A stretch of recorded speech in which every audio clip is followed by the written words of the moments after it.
সামারিতে ছিলাম, মাদ সেখানে আমরা সুকুনের এই লাজিম আর আরিদ।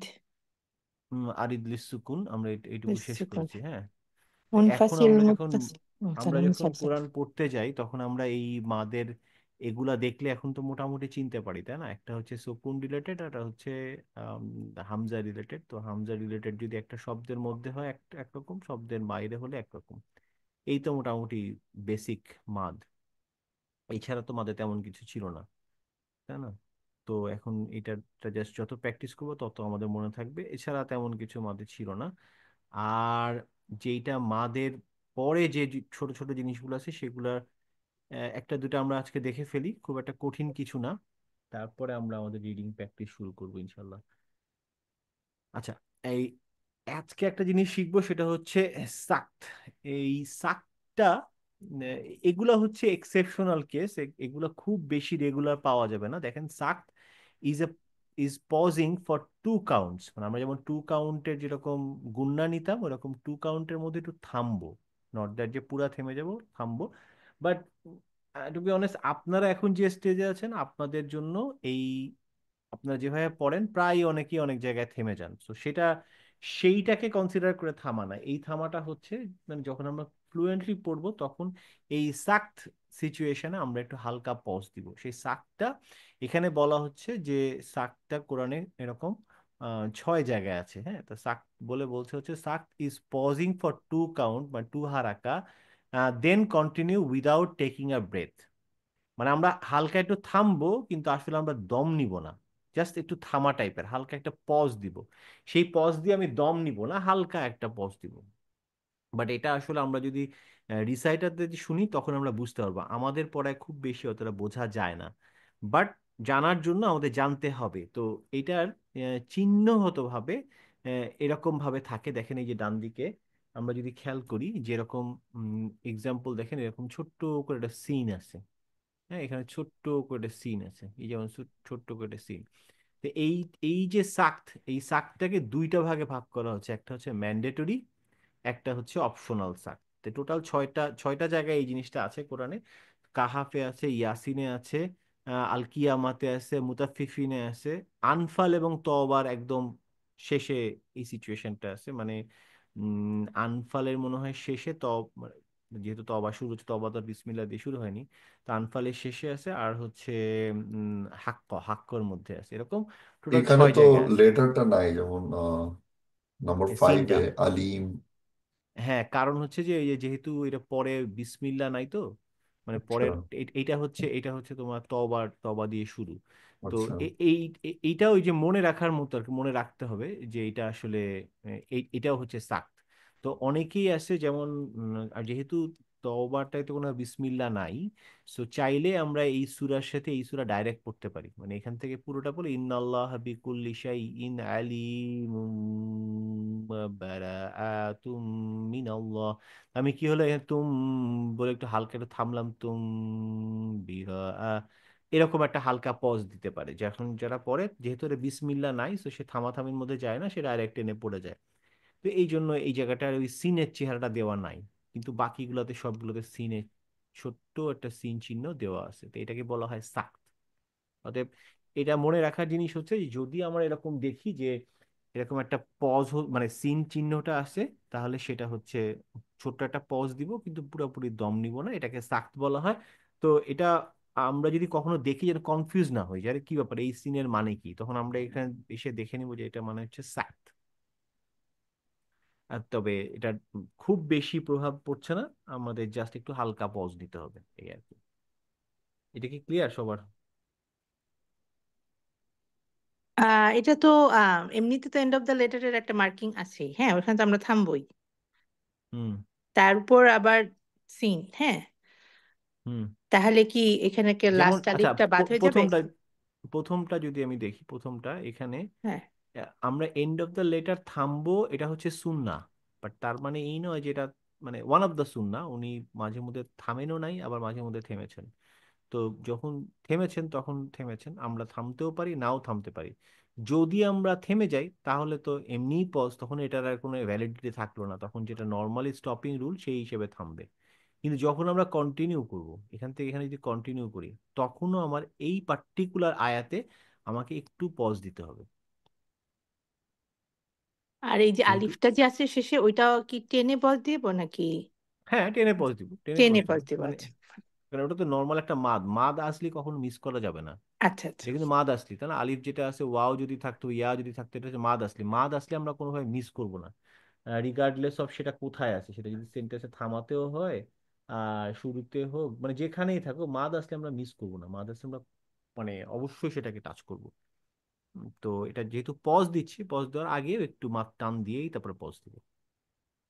এবং এই পজটা কম্পালসারি নাকি? না। প্রথম 3-4টা কম্পালসারি, এই যে এই ও 4টা আচ্ছা। কম্পালসারি। ওকে, কম্পালসারি। সিন দেখলে আমরা অ্যালার্ট হয়ে যাব। যদি সিন থাকে তাহলে আমরা অ্যালার্ট হয়ে যাবো, হ্যাঁ। আচ্ছা, কম্পালসারি। আচ্ছা, ঠিক আছে, এইগুলো আমরা জেনে রাখি, পরে যখন আমরা সত্যি সত্যি পুরা কোরআন এক মাথা থেকে আরেক মাথা পড়বো, আমরা হঠাৎ করে এরকম চিহ্ন দেখলে কনফিউজ হয়ে যাবো, যেটা মানে যেন কি ছিল। তখন আমরা এই যে আবার এই আমাদের এই বুকে আসবো, এসে খুঁজে বের করবো যে আছে ও একটা, যেটা একটা সাক ছিল। যেমন এরকম হয়েছে, আমার প্রথম ব্যাচের একজন আপা আমাকে একদিন হঠাৎ করে স্ক্রিনশট পাঠিয়ে বলছে, ভাই এইটা কি? তখন আমি তারে আবার এটার স্ক্রিনশট পাঠাতে বলে, এটা হচ্ছে ওইটা। তখন উনি হাসি স্মাইল দিল, আমি বুঝলাম যে হ্যাঁ। তো এরকম আর কি, ব্যাপারটা অব্লিগেশনস। এরকম হ্যাঁ। তো উচ্চারণটা কি সাক্ত নাকি? সাক্ত, সাক্ত। সাক্ত মানে শক্তির ওই হিন্দি ওয়ার্ড নাকি? শাক্ত এরকম। আমি জানি না So, শক্তির হিন্দি ভাগ কি। সাক্ত। দানেশ বলতে হবে, দানেশ শক্তির হিন্দি ভাগ শব্দ কি? না না, শক্তির স হয়ে যায় না, এটা তালিবস্য মানে সাক, এটা সাক্ত, এটা দন্তেশ সাক্ত। দন্তস্ব, আচ্ছা। দন্তস্ব এরকম। হুম, আচ্ছা। আরো একটা টপিক দেখে রাখি, সেটা হচ্ছে 7 আলিফস। 7 আলিফ হচ্ছে টোটাল কোরআনে এরকম 7টা আলিফ আছে, যে আলিফটাকে আমরা এটা আলাদাভাবে চিনবো। সেটাকে বলা হচ্ছে there are 7 words known as 7 আলিফস in the holy Quran that have special rule. Special রুলটা কি? সেটা হচ্ছে ইফ স্টপিং অন দ্য আলিফ উইল বি প্রোনাউন্সড, যদি আমরা ওখানে থামি তখন আলিফের টানটা হবে, মানে ওই যে মাদটা ইউজ হবে। যেমন এখানে যদি কোনো কারণে না থামি, তখন আমি কন্টিনিউ করে যাব। যেমন এইখানে দেখেন, এই এবং সেই আলিফের উপরে এরকম ছোট্ট করে একটা জিরো হয়, হ্যাঁ। এই জিরোটা যে সবসময় যে জিরো থাকে, সেই জিরো কিন্তু মানে এইটা নয়, সেটা আমরা একটু পরে দেখবো, যে এখানে একটা সাইলেন্ট লেটার থাকবে। সাইলেন্ট লেটার একটা জিনিস আছে, এইটা অন্য জিনিস। যে এই যে কিছু কিছু অক্ষরের উপরে জিরো থাকে, সেই সেই জিরোটা আমরা লাস্টে দেখবো, ওটা হচ্ছে অনেক জায়গায় থাকবে সেখানে, সেটা হচ্ছে সেই জিরোটা হচ্ছে আমরা পড়বো না। বাট এই জিরো যেটা, এই 7 আলিফ, এইটাও কিন্তু ফিক্সড, এই যে কয়েকটা আহ 7টা জায়গায় এটা আছে, 7টা জায়গায়। এখানে কোরআনের আয়াতের নাম্বার গুলো বলা নেই, ওইটা আমি আপনাদের পরে দরকার স্লাইডটা একটু আপডেট করে লিখে দিব কোন কোন আয়াতে আছে, মানে কোন কোন সূরায় আছে। তো এই 7টা সূরার 7টা আয়াতে এই এই যে অক্ষরগুলা, এই অক্ষরগুলোর উপরে যখন আলিফের দেখেন এখানে জিরো দেওয়া, এই আলিফের এই পার্টিকুলার আয়াতে, এই সূরাতে যদি আমরা থামি, দেখেন যে ইফ স্টপিং তখন আনা হবে, আর যদি কন্টিনিউ করি তখন নর্মাল আনা হবে। শুধুমাত্র এই এই সূরার এই আয়াতের ক্ষেত্রে এটা। এখন আমার এই কোন সূরার কোন আয়াত নাম, আয়াত এটা আমার এখানে লেখা নেই, এটা আমি আপনাদের লিখে দিয়ে দিব, বাট আয়াত নাম্বারটা এখানে ঠিক দেওয়া আছে, বাট সূরার নামটা এখানে দেওয়া নেই। আমাকে একটু খুঁজে এই স্লাইডটা আমি আপডেট করে পাঠিয়ে দেবো ইনশাল্লাহ। বাট লজিকটা বুঝে না, লজিকটা হচ্ছে যে এই পার্টিকুলার যে আলিফ, এটা এই 7 আলিফসের ওয়ান অফ দেম। যখন আমরা পাবো তার উপরে আসলে এরকম করে ছোট্ট করে একটা জিরো থাকবে, তো ছোট্ট করে জিরো থাকলে আমরা জেনারেলি সেই জিরোটা পড়ি না। আমরা এতদিন যেভাবে শিখেছিলাম, যেটা সাইলেন্ট লেটার, আমরা বলি না silent letter, silent letter, zero থাকলে সাইলেন্ট লেটার।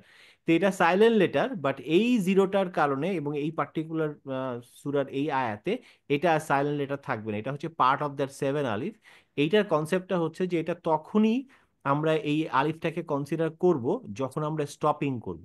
আর স্টপিং যদি না করি তাহলে জাস্ট নর্মালি কন্টিনিউ হবে আনা। এই যে একটু আগে ওয়াহিদা জিজ্ঞেস করলো যে আমরা এখানে আলিফ থাকলে কি করব, আমি তখন বললাম যে আলিফ থাকলে মাদ আসলি সবসময় ইউজ হবে।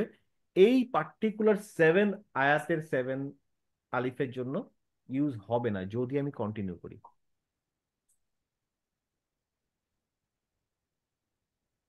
বুঝা গেছে?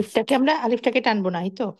আলিফটাকে টানবো না, মানে মাদ আসলি যে টানটা দেই সেটা এই পার্টিকুলার ক্ষেত্রে টানবো না যদি কন্টিনিউ করি। আর থেমে গেলে কোনো অসুবিধা নেই, আমি যদি ওই জায়গায় থেমে যাই তাহলে তখন আলিফের যে টান সেটা দিব। তবে বেস্ট অ্যাপ্রোচ হচ্ছে আমরা সবসময় থামবোই, ওখানে না। না কিন্তু ঠিক না। এটা তোমাকে জানতে হবে যে কোন আয়াত সেটা। জেনারেলি তো আমরা থামি না, আমরা তো থামি না। ধরো এখানে যদি আমি এই আয়াতটা ধরো, সাপোজ এই আয়াতটা যদি আমি তিন পড়ি, নম্বরে তো থামি আমরা ইউজুয়ালি, ঠিক না? কারণ পিন নাম্বারে থামি, কারণ সেন্টেন্সটা শেষ হয়ে গেছে। শেষ হয়ে গেছে, এখানটা হ্যাঁ। তুমি 6 নাম্বারটা দেখো, 6 নম্বরটা, হ্যাঁ। ইন্না আতাদনা লিল কাফিরিনা সালাসিলা। আমি তো যদি না থামি তখন সালাসিলা ওয়া আগলানান এরকম হবে। কিন্তু আমি যদি থামার চিন্তা করি তখন হবে সালাসিলা। এখন তুমি সেন্টেন্সের মাঝখানে তোমার তো খেয়াল নাই যে এইটা কোন কোন আয়াত সেটা। যেটা এখন করতে হবে আমাদেরকে, এই এই 7টা আয়াত আমি যখন সূরার নামটা বলে দিব, তখন ওই সূরাতে গিয়ে এই আয়াতটাতে আমরা একটা সার্কেল করে দাগ দিয়ে রাখতে হবে, যেটা আসলে এটা, এই জায়গাটা হচ্ছে ওই 7 আলিফের ওয়ান অফ দেম, যাতে আমরা নিজেরা বুঝতে পারি যখন আমরা কোরআন পড়তে পড়তে ওই জায়গাটা যাব তখন মনে করি ও আচ্ছা আচ্ছা এটা হচ্ছে সেই 7 আলিফের one of the Alif. So আমি এখানে আইদার থামবো, থামলে টান দিয়ে থামবো, আর যদি কন্টিনিউ করি তাহলে টানাটানির মধ্যে যাব না, যদিও আমি দেখতে পাচ্ছি এখানে একটা আলিফ আছে। এতে প্রত্যেকের ভিতরে আলিফ আছে, লাম আলিফ, লাম আলিফ সবগুলোর মধ্যে আলিফ আছে একটা করে। এখানে তো আলিফ আছেই, এটা তো আলিফ আছে।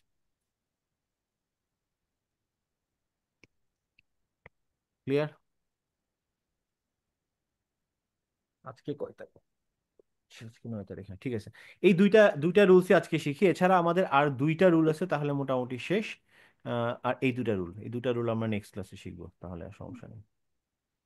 তাহলে আজকে শিখলাম হচ্ছে সাক্ত। সাক্ত হচ্ছে যেটা বললাম সিন দেওয়া থাকবে, এবং এই 6টা ক্ষেত্রে এই সাক্ত যেটা এইখানে যদি আমরা এরকম পাই তাহলে মনে রাখতে হবে এটা হালকা পজ দিব।